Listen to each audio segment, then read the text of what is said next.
Hello, welcome back, lovable moviegoers. Today we're going to be talking about Ant-Man and the Wasp. Just came out last Friday. Let's just get straight into it. The first thing I want to say about this movie is the last thing you need to do is listen to critics. Don't ever listen to critics in your life. Oh my god. Wow. I went into this movie thinking it was going to be worse than Eternals, She-Hulk, Thor, Love and Thunder. I thought it was going to be, worse than all of those combined, because I think as of right now, it is the lowest score a Marvel movie has ever gotten. Eternals was before this.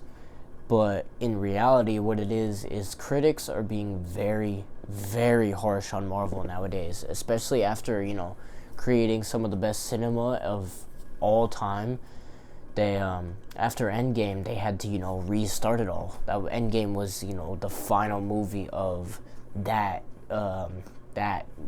chapter of their cinematic universe, and now they're just picking it back up. So critics thought now would be a great chance to get on Marvel's ass and really call them out for their bullshit, when in reality, yes, they've had their hiccups here and there, but most of the stuff is still at least watchable. It is still very much watchable.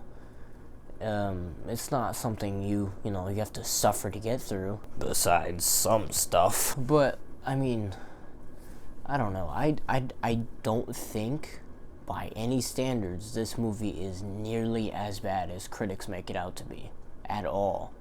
I think this is one of the better Marvel movies that they put out in a while. Since Spider-Man No Way Home, I think this is probably the best Marvel movie, maybe even Marvel project that they put out since that movie. And that's just my opinion, but I mean, people are going off of Rotten Tomatoes. Don't listen to Rotten Tomatoes at all. Rotten Tomatoes is just another way for people to basically gangbang up on a movie and call it bullshit, when it's really not, honestly. I mean, Rotten Tomatoes gave Thor Love and Thunder a better score than this, and it's not nearly as good, so what's up with that?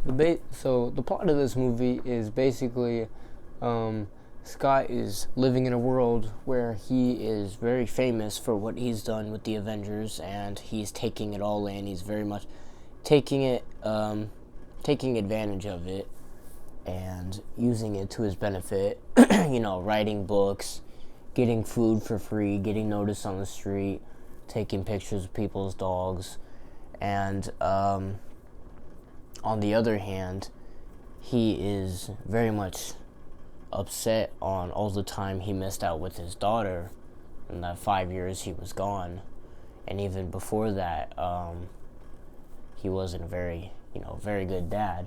And then missing out a whole another 5 years after being not blipped but stuck in the quantum realm, that definitely did not help him on his fatherhood. So he's missing out time with Cassie, and it's definitely shown by the way we first get introduced to her in this movie, when she is in prison, and she was doing it for a peaceful protest, and she's doing it to prove to her father a point of he needs to be more of a hero than he acts like he is, and he's not very fond of this. He's not very happy with the way she acts. Hope's definitely on her side. And then we get back to the Ant Gang, and the rest of the characters show up after getting Cassie from jail. We come to find out that Cassie has learned from Hank and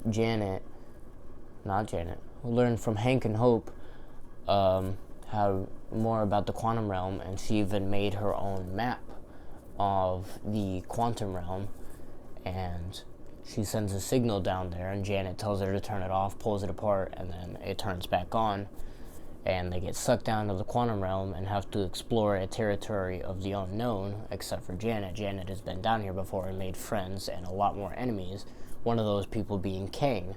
Kang goes looking for her, eventually finds her, and tells her his full plan of what he's going to do to the universe after he gets out of here, and he needs Ant-Man to help him charge his orb back up so he can get out of there on a spinny chair.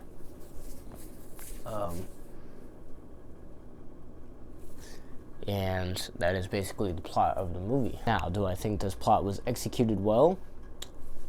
I think they did a fairly good job on it, honestly. I don't like how, it's not out of nowhere, but Cassie very much feels like, the MCU is coming back into play, where a young woman is just, a genius, just because Marvel wants her to be a genius all of a sudden. I mean, it took her 5 years to go through Hank's stuff and figure this all out, but when Hank gets in the quantum realm, he doesn't know half the shit that he clearly thought he did, so it makes you really wonder how she was able to pull anything she did off, all going off of him when he didn't even know, how to do that. So getting to the quantum realm the way they did makes no sense.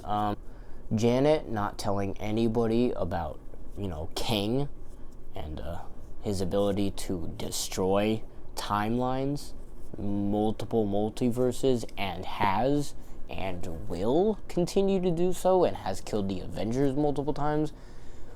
It seems a little odd that she just kept that to herself.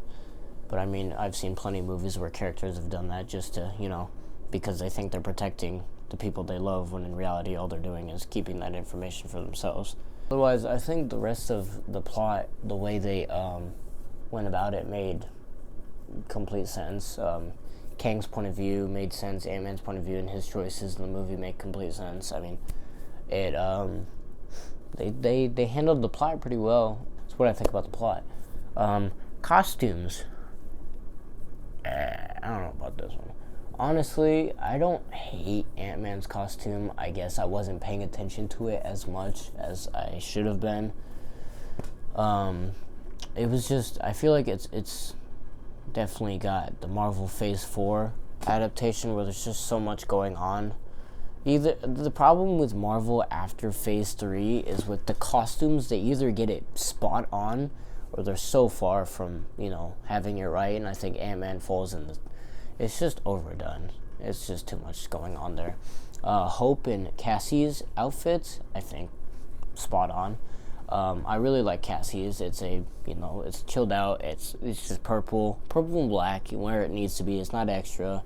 It stays dark for most of the movie, and you can't really make a whole lot of detail out of it, and that's okay. Hope's costume is honestly fucking. It's one of the best ones from Marvel's Phase 4 and 5. I mean, I keep going back to Phase 4. I'm just going to count them as the same one for now because this is the only movie in Phase 5. But as of recent times, Hope's WASP costume is one of the better ones. I don't know if I like it more than the yellow and black one. This one's yellow and blue. It looks nice. I hope they stick with it. Maybe I'll like it a little bit more, but as of right now, I'm not sure where it falls. If I like the yellow and black or yellow and blue one more. Hank and Janet, they just wore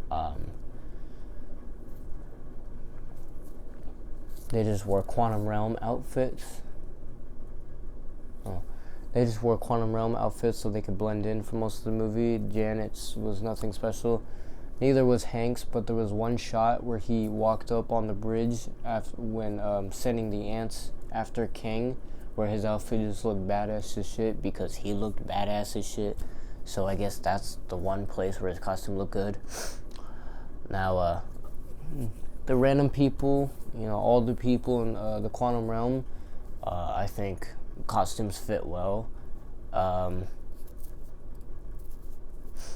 There's nothing really special about any of them. Some of them were a lot goofier than others. There was one guy, I forget his name. I don't know if he had a name. He was just a jello guy who wanted a hole very badly. Sounds weird saying out loud. And he didn't really have clothes for most of it. But there were some human-like characters in the quantum realm. That was a little confusing.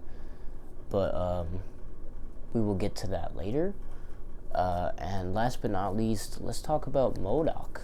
Now, My problem with people in the MCU nowadays is nobody's ever satisfied with what they ask for, especially with the MCU. People wanted MODOK to be disgusting, ugly, terrifying, and at the time we only had the look of him with the mask on. So, people wanted a disgusting looking monstrosity that was MODOK. And when we finally got the leaked image of him, people were saying he was too ugly, too disgusting. And I think that's bullshit, because I think they did an amazing job with how he looks. He looks just as disturbing as he was supposed to. The shot where they showed his ass cheeks when putting the suit on made it even worse, but it was for the better. It was goofy, but it works. And I think he looked much better than people are giving him credit for. It looks great. I disagree with people who are saying. I think MODOK's costume looks great, even with the mask on. I prefer him with the mask off. He looks goofy as shit. And every time he put that mask on, I was just waiting for him to take it off. And all the weaponized machinery on his outfit made it even better, because he was the ultimate weapon. So it just made it so much cooler. I actually wish that they would have given him more wrinkles and whatnot and made him less human looking, because he had been there for so long. I wish they made him look a lot more disgusting, but I'll take what I can get. Now we're going to talk about the characters. Now, I think what saves this movie, I think what stops this movie from being such a good movie is the character whose name started this trilogy isn't even a main character in his own movie. I think that's been a reoccurring problem in Ant-Man. Is Ant-Man 1, he was the main focus. He was the one they were trying to change, turn into a superhero. Sorry, ignore my hair. And they gave him the spotlight of the movie, and mentor Hank Pym was also part of it. In Ant-Man 2, it was not about Ant-Man at all. It was about Wasp and Ghost and the relationship of Janet and Hope and Hank. And so once again in this movie, he has been sidelined by Janet and Kang. I think Kang is overall the main character of the movie, let's be honest, and Janet is the side character. Now we have two stories going on. There's Hope, Janet, and Hank, and then there is Scott and Cassie. And I think Scott and Cassie's story is sidelined a bunch to Janet's backstory to Hope and Hank about Kang, and how he's the most evil human being in all of eternity. And I don't know, I think once again he is sidelined in his own movie. He is very funny in the parts we get him in, and in the scenes we need him to be down to earth, heartfelt, worried, everything. He plays every emotion perfectly. What this movie has that Thor Love and Thunder didn't is perfect timing. The movie wasn't all just jokes. It was the laughable character being funny when he needed to be and serious when he needed to be. So, that's good. Hope, I basically said everything I needed to with Scott. Hope is, on Janet's team, and she is more of a character in this movie than Scott is, in my opinion. But, no. I basically said all I needed to with Hope. She's just kind of here in the movie. She definitely has her moments, but I think she is definitely a lot more sidelined in this movie. Maybe it was because of Ant-Man and the Wasp. She kind of took the spotlight. Maybe it was because some comments she said off of, movie. Maybe it was because some comments she made. But we'll never know. She was somewhat sidelined in this movie. So that's all I have to say about that. Cassie in this movie, she definitely plays a big role on what happens with Scott and MODOK and Kang. I'll touch on MODOK and Kang more, but she is essentially the reason the movie happened. It is her fault. I don't recall if she said it was her fault in the movie, but it is definitely her fault. And then getting home was also her doing, but everything in between, Ant-Man deciding to help Kang was for her. When MODOK turns good at the end of the movie, or in his words, not a dick, get more into that later, is because of her. A lot of the decisions in this movie were made because of her, and she tends to be a standout in this movie, so it's good for her. The problem is, I wish they would have kept the actor that played her in Endgame. Don't get me wrong, I love the actor that plays her here. I've loved her in every movie she's done, that I've seen at least. But I feel like the change in heart of who the character is from Endgame to QUANTUMANIA is very noticeable. She looks a lot younger in this movie too, which is odd. But we'll get past that. I wish they would have kept the same actor. I hate when Marvel recast people. That's unneeded. In my opinion, this one was unneeded. They just did it to do it. So it was a little odd, but yeah, there's that. Janet. Janet is literally a main character in this movie. I'm not sure why her name isn't in the title of the movie, but it should be, because her and Kang take the spotlight of the movie, like I said. I think her relationship with Kang and her backstory to everything and her being tied to the quantum realm definitely overshadows everybody else besides Kang, and she becomes a main character, and I don't hate it. I think she is great. I think Michelle Pfeiffer in the role is great, but I wish we would have had just a little bit less of her, only because it is an Ant-Man movie, and Ant-Man is known to get sidelined in his own movie. Hank in this movie, honestly, Hank is a very different character than what he was in every other movie he's been in. He was not open to helping anybody in that first Ant-Man movie. He was kind of a dickhead. In the second one, I think he was more of a dickhead than he was before.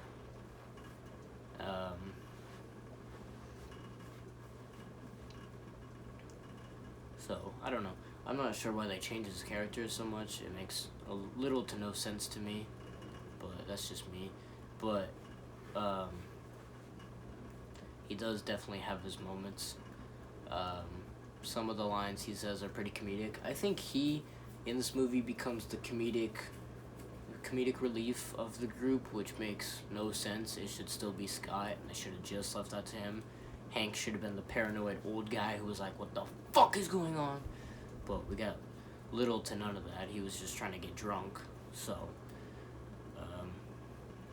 I don't really liked what they did with his character in this movie, but he did have that one badass moment against Kang on the bridge. So, I'll forgive him for that. Just for that one scene. Let's talk about Bill Murray. I'm not sure where I saw this. I think my stepdad told me he was reading an article and someone worded it like this, and I don't think I could word it any better, so I'm just going to say it exactly how they did. He showed up just fast enough to get his paycheck and left even faster. That is all I have to say about him. He served zero purpose in this movie.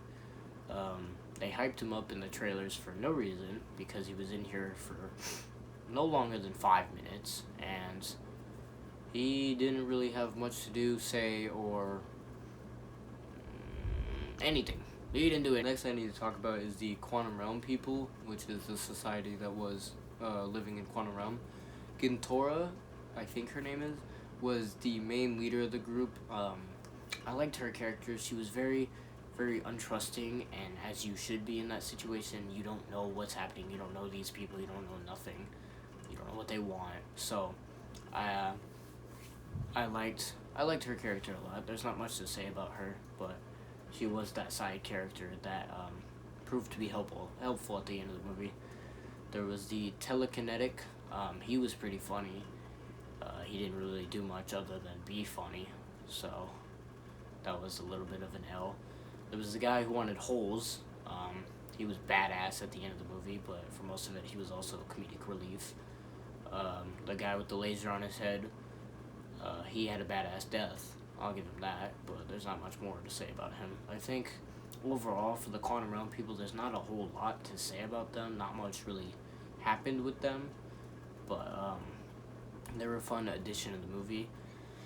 I think there being a, society that lives inside of the quantum realm with gravity, they all speak perfect English. I don't care whatever they drank, it makes no sense that they can just understand them after they drank the ooze. So, I think they just served as a way to make the movie more watchable, but it just added more questions. Alright, let's talk about MODOK. I think MODOK was one of the best part of the movie. I loved his design, I told you that, but his lines and him turning out, people had guessed it for months before this movie came out that it was going to be Yellow Jacket, but the fact that it was just made it so much cooler. I don't know, when he revealed himself to be Darren Cross in the movie, even though I had it in the back of my head that it was going to be him, it was just so cool. The reveal was so cool. The reveal of his ugly face and how he got there was awesome. He was a comedic relief, but he was also menacing. He was scary. He gave me a feeling that he was going to kill Hank at one point. His transformation at the end made a lot of sense, actually, because he was just a character that was lost. He clearly didn't want to really harm anybody. Instead of killing Ant-Man like you think he would have, he brought him to Kang. Maybe Kang told him to, and, obviously he was scared of Kang. But, I don't know, I think if he really just wanted to do what he wanted to do, he would have gone ahead and killed Ant-Man himself, but he didn't, because overall, deep down, he had a good heart. I wish they wouldn't have killed him. I really wish they wouldn't have killed him. I was hoping, in the back of my head, I was telling myself, there was one shot after he had died when he closed his eyes, where he was in the backgrounds of the main group, standing there getting orders from someone. I was hoping he was gonna open his eyes and look around to see if anyone was looking, close his eyes again. I just hope that, he happens to come back. They didn't kill him. I love MODOK. I don't know why. MODOK has always been one of my favorite Marvel characters ever, and for them to bring him in the movie, it was so cool for me. I hope he's not dead. I loved him. I don't know why. Overall, I really shouldn't, but I loved him. 10 out of 10 character. But he's not the best character because we need to get to the main part of the show, the main guy of the evening, Kang. Kang stole the show. Jonathan Majors is one of the best actors in Hollywood right now because, oh my god, his acting in this movie was fucking fantastic. He was amazing in the role of Kang. I don't think anyone beat him by miles, and I can't wait to see more of him in the MCU as Kang, because anyone else hear that wheeze? Because he sold the role, and every shot he was menacing. Every time he came on screen, he had no jokes. He was a very serious character. He wasn't like Gore, where they butchered his character by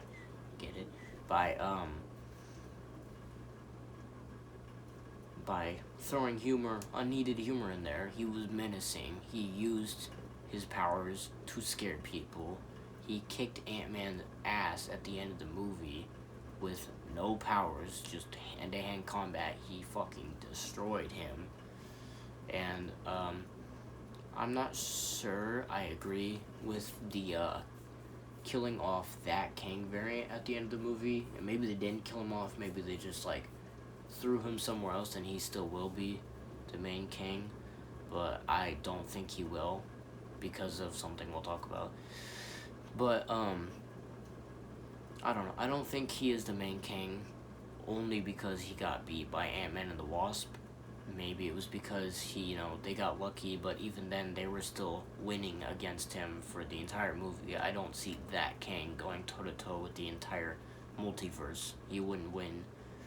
And maybe it was because he was in the quantum realm. He was a little less powerful, but overall he seemed pretty damn powerful. So if Ant-Man and the Wasp and their team were able to take him out by luck, by whatever you want to think, I don't see this one going against the Avengers. I think they'll have another version of him, but that's just me. There was one line I wanted to bring up for Kang. Janet had said, "You're gonna kill trillions," and Kang said, "I wish that mattered, Janet." That was the coldest line I have ever heard. That shit was a bar. That was so menacing and cold and scary, and he, right then and there, I was scared of Kang. I was scared of him jumping through my theater screen and kicking everyone's ass. My dog has come to join us. Say hello, puppy. Oh. But, Zoe, no, I'll hold you. But, I think that line was terrifying. It was a bar, let's be honest. And, I can't wait for more Jonathan Majors as King. One more problem I wanted to bring up before we get to the post-credit scenes is, I don't like that Ant-Man, the most character development he's had before this movie wasn't even in his own movie. It was in Endgame, where he was, whatever you want to think, I believe he was the reason why they brought everyone back. Maybe not overall, but he had the idea of the time machine. He was the one who came to the Avengers with an idea and sparked their interest in saving everyone. So I don't like that. I mean, he definitely had character development in this movie because he had to go out of his way to save the quantum realm when he didn't want to. That wasn't his job, and he could have easily gone home, pretended like it never happened, and would still be the hero to the people that he flaunts. But he decided to do that. But I still feel like Avengers Endgame was the best character development Paul Rudd as Scott Lang has ever had, and I hope if they do an Ant-Man 4, they work on that. In my opinion, I think they need a new director if they're gonna do another trilogy with him. I don't know if they will. I think they might honestly kill him off to start Avengers 5. Is it 5? It's 5. Avengers Kang Dynasty, I think one of the first kills of the movie will be Scott Lang. So Kang, if it's a variant or the same one, can get his revenge for what happened in this movie. Which would suck, because I love Paul Rudd, and I think he could go on for another 1,000 years as Ant-Man, because that man doesn't age. But I don't like that he had little to no character development up until recently. And so, watching this movie, it makes me, it's sad to know that we could have a much different character with the right writing and director, but we're just not getting that, and he's getting, once again, sidelined in his movies. So, let's talk about the ending and the end credit scene. So, the ending of the movie, I've heard a lot of people say they didn't like the ending because it was abrupt and random, but I liked it for exactly what it was. I liked that they didn't get trapped in the quantum realm, because that would have been the exact same ending as Ant-Man 2, so that makes no sense. I'm glad they were able to still get home and, celebrate winning and Cassie's birthday, but Scott still having these thoughts of, second guessing, and that definitely fits in with his character. He is a guy who will sit there and overthink and think he's done something wrong, and overthink everything and be scared of what could happen next while still pretending like everything is okay. That definitely fits in with his character. So I like that he had all these moments of second guessing himself, talking to himself in his head, even while at dinner and all that. And then the ending of the cake being shit because his boss doesn't know how to bake. I think it was funny. That movie deserved a funny ending. And I'm glad Ant-Man didn't lose anything like most Avengers solo movie trilogies have done. Most characters have lost someone or something in their third movie, and I'm glad he didn't, because I feel like during Kang Dynasty he's gonna lose a lot more, like maybe his own life, than he could ever handle. So I'm okay with him going scot-free on this one. But the first credit scene was very interesting to me, because at first I didn't think they were going to introduce the Kang Council, or the Council of Kangs, whatever you want to call it. And so later on, and so when he did end up winning against the one Kang who I thought was going to be the Kang of the next saga, I was a little confused until they started that credit scene. Sorry, dog wants attention. Until they started that scene with all the different Kangs freaking out and rallying up together, getting pumped like they were ready to, take over the world. Then it made a lot more sense to me that that wasn't our Kang, and that it gave me the idea that maybe Kang won't be, he'll be strong, obviously, maybe Thanos level, maybe a little more. But I think where his real power comes from is, even if he's just one guy and if he loses, the one Kang loses, in the end he never loses because there are so many of him and he rules over all multiverses. So he has all these backups to him. So Ant-Man winning against him makes a lot more sense when you think about the fact that maybe that wasn't the Kang, that was just one of them. And yes, he had destroyed multiple multiverses before, but what if that wasn't him? What if he had the conscience of other Kangs inside him? That makes less sense the more I say it out loud, but you never really know. It was just his goals. He took out, I don't really think he took out as many Avengers as he said he did. He said the one with the hammer, he couldn't name most of them because they blended together, but I think in reality he hadn't had that many kills to his name, and so he couldn't come up with, names for them. So that's just my opinion.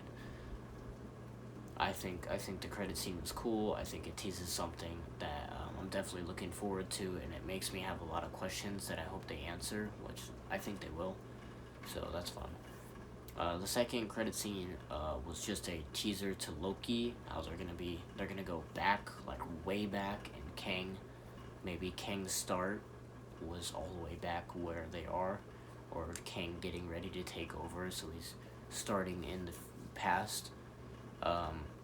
There's not much to it. I think they'll show a little more in Loki Season 2, because that's all it was. It was just a teaser for Loki Season 2. So, W credit scenes. Overall rating for this movie, I give it a W, because I think it accomplished something that most Marvel projects haven't been able to do in a while, and that was be entertaining, be heartfelt, be funny at the right times, and be an overall good movie. And I think this movie was good. I don't agree with the critics at all. I don't agree with most people, honestly. A lot of people are being very harsh on this movie when they don't need to be, and I think this movie accomplished a lot and was good. It definitely has its holes. It definitely has its problems. It definitely has its holes, its plot holes, and stuff they could fix. But overall, I think the movie was good. I think it's better than both Ant-Man movies. I wouldn't say it's better than the first one by a mile, but it's definitely better than the first one. The rating I gave it after first coming out of the theater was an 8.5, but after thinking about it more and having time to think about it, I have it at a 7.9, because I don't know why. I do know why. I don't know why I said that. I just can't give it that solid 8. Where I stand currently, but giving it a 7, 7.5, even a 7.8 seems low to me, so I'm gonna give it a 7.9, just right under the 8. And I don't agree that it is one of the worst Marvel movies to come out. It's definitely not worse than Eternals. Thank you for listening. If you made it all the way through, like, sub, sponsor me Prime, and yeah, thanks. Watch again. Come on, Zoe. We're done here.